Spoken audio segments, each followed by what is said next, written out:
drive first.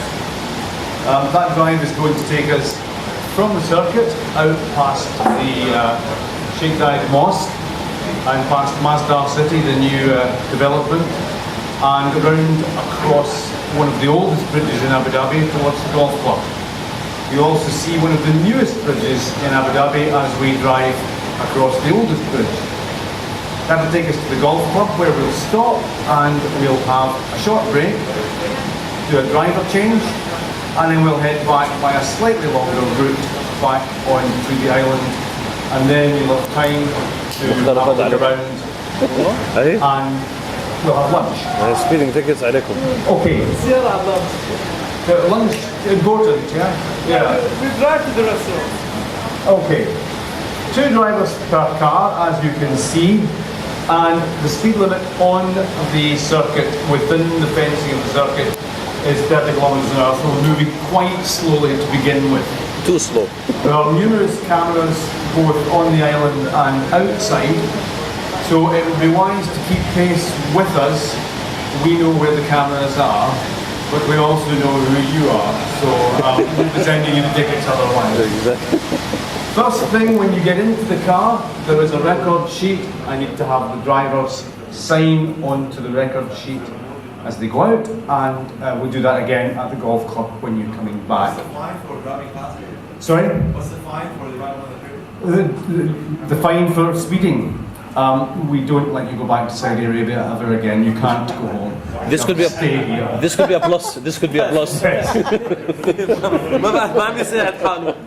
there are route books in the cars, guys. So there is, and you all know how to operate a road book, so it's all fairly straightforward. Important thing about navigation: the cars are set up for you, but the island is not on any mapping system anywhere in the world because it is still too new for anyone's mapping system to have been done. So the navigation for the cars will not start until we are about 6 kilometers from here.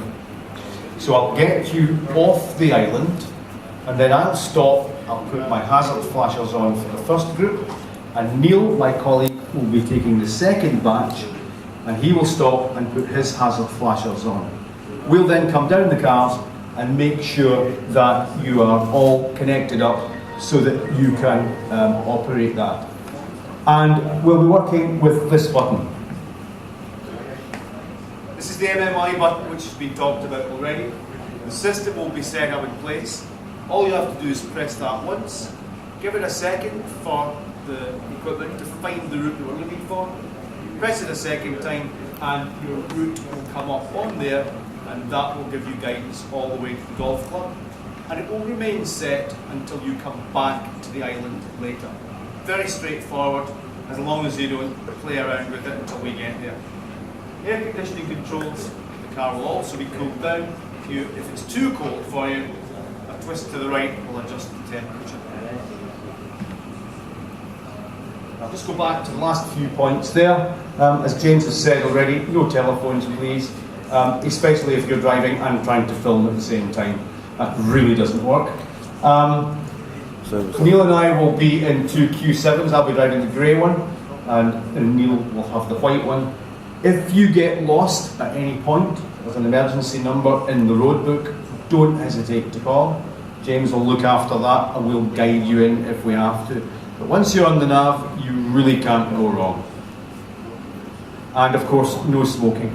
So with that in mind, and I know that some of you have already asked me when it's time we can go and smoke, what I suggest we do is very quickly take 2 minutes, have a cigarette outside, go to the toilet, and then we'll get you all into the cars, we'll get cracking, and then we can have another break at the golf club. Any questions? No? Nope. Super, right. We'll see you in 2 or 3 minutes to get moving. Thank you very much.